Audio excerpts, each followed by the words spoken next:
The story of the Donner Party is one of the darkest chapters in the history of American westward expansion. In 1846, a group of pioneers set out with high hopes for a better life in California, only to find themselves trapped in the Sierra Nevada mountains. What began as a quest for a new beginning soon turned into a nightmare of survival and desperation. As winter closed in and supplies dwindled, the party faced unimaginable hardships, testing the limits of human endurance and morality. This is the chilling of how a pioneering dream turned into one of history's most brutal survival stories. We thank you for your ongoing support. Your likes and subscriptions help us improve our videos. But now, let's dive into the story. As always, listen closely. You never know when this knowledge might save your life.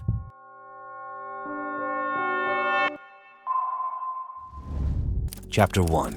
The Donner Party Departs. In the spring of 1846, thousands of pioneers took to the California Trail, a well-established route stretching about 2,500 miles from Missouri to the promising lands of California. Timing their departure was critical. Emigrants usually left in late spring when there was enough grass for their pack animals, but early enough to cross the mountain passes before snowstorms set in. On May 12, 1846, the Donner Party, a group of 31 people led by George and Jacob Donner, left Independence, Missouri, embarking on this journey with high hopes for a new life. Unfortunately, they started later than most, missing the optimal departure window in mid-April. This late start left them with little margin for error over the long and arduous journey ahead. As the party made their way westward, they grew in size, eventually numbering 87 men, women, and children from several different families. Their spirits were high as they followed the conventional route through Wyoming, but upon reaching Fort Bridger, they encountered a fateful choice. They received information from Lansford Hastings, a trail guide who promised a shortcut through the Wasatch Mountains and the Salt Lake Desert, which he claimed would shave weeks off their journey. Despite warnings from the experienced mountain man James Kleiman, who had traveled the route and warned of its dangers, the Donner Party chose to trust Hastings. They took what would become known as the Hastings Cutoff, a decision that would seal their fate. Chapter 2. The Hastings Cutoff. Upon arriving at Weber Canyon in the Wasatch Range, the group found a note from Hastings warning them that the route was more difficult than expected. He instructed them to wait for him to guide them through the pass. They complied, setting up camp and waiting for 8 days. When Hastings didn't appear, they sent a rider ahead to find him. The messenger returned with new instructions, leading them to a different path. This new path was even worse. The party struggled through thick wilderness, over boulders and across rivers. Every mile was harder than the last. It took them nearly 3 weeks to emerge from the mountains, and by then, they had lost precious time. The promised shortcut had added a month and 125 miles to their journey. Exhausted and with their supplies dwindling, they reached the edge of the Great Salt Lake Desert. The desert was nothing like they had expected.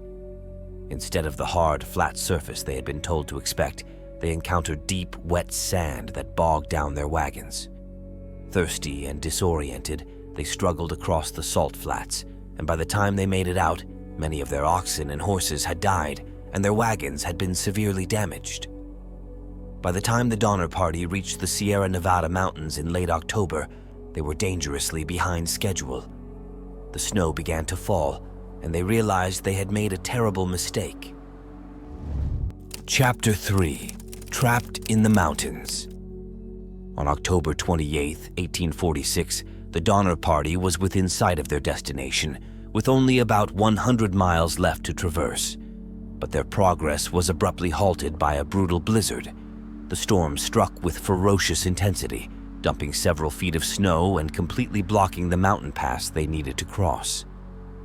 Trapped in the Sierra Nevada's frozen wilderness, the party had no choice but to retreat to the area now known as Truckee Lake. Their situation quickly deteriorated as the snow continued to pile up, creating a treacherous environment that made travel impossible.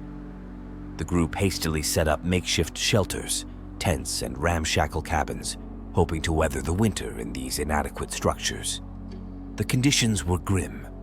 With most of their supplies and livestock lost along the arduous trail, food became increasingly scarce.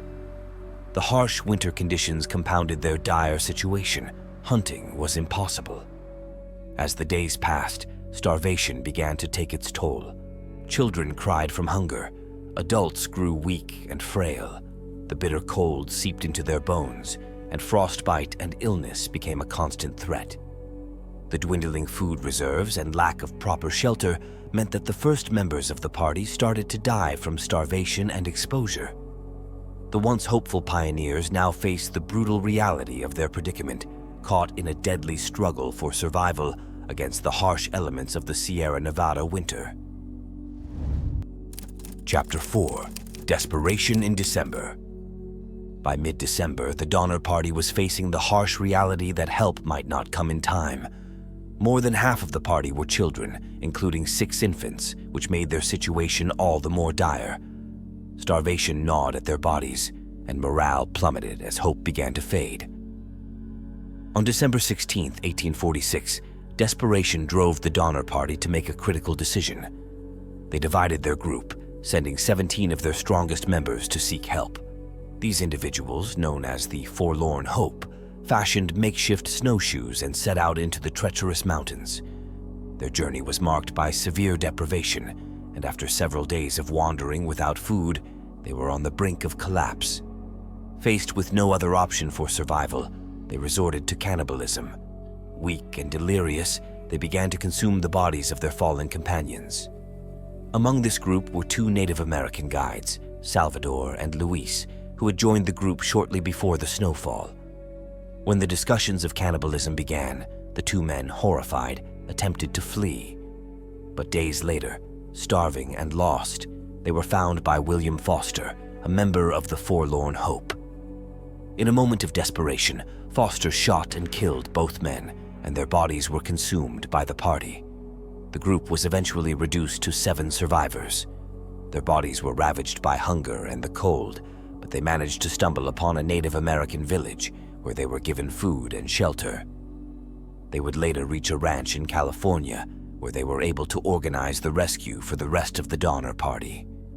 Back at Truckee Lake, the situation remained dire.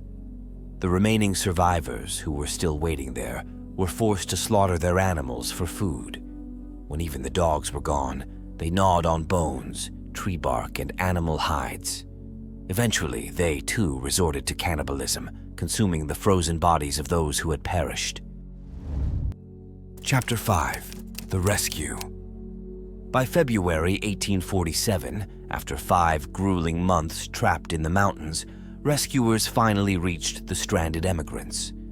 Though they had known the party's location for some time, the deep snowdrifts had prevented earlier attempts. The first rescuers brought only limited supplies, and most of the remaining members of the Donner Party were too weak to travel. Over the next 2.5 months, additional relief teams struggled to evacuate the survivors. Despite their efforts, several of the original emigrants died on the way out of the mountains. In March 1847, rescuer John Stark, along with 2 others, discovered 11 survivors, mostly children, who had been abandoned by an earlier relief group. Stark refused to leave anyone behind. He carried 2 children at a time down the mountain, making multiple trips to ensure that all 9 children were brought to safety. His heroic efforts provided a glimmer of hope in the midst of a devastating tragedy. By April 1847, the last person rescued was Louis Keseberg. When rescuers found him, he was in a terrible state, surrounded by the remains of his former companions. He was accused of cannibalism and murder, but there was no concrete proof of these accusations. Though the survivors were finally rescued, the horrors of their ordeal left deep scars. By the end, out of the original 87 members of the Donner Party, only 48 survived. Their survival came at an unimaginable cost, and the story of the Donner Party would forever stand as a symbol of both the triumph of human will and the devastating consequences of desperation. The legacy of the Donner Party remains a haunting reminder of the perilous journey west and the harsh realities of survival in the face of impossible odds. What began as a hopeful journey to California ended in unimaginable tragedy. Their ordeal stands as one of the darkest survival stories in history. If you found this story fascinating, please like, subscribe, and hit the bell for more. And don't forget to share your thoughts in the comments. What do you think you would have done in their situation? Until next time, stay curious and stay strong.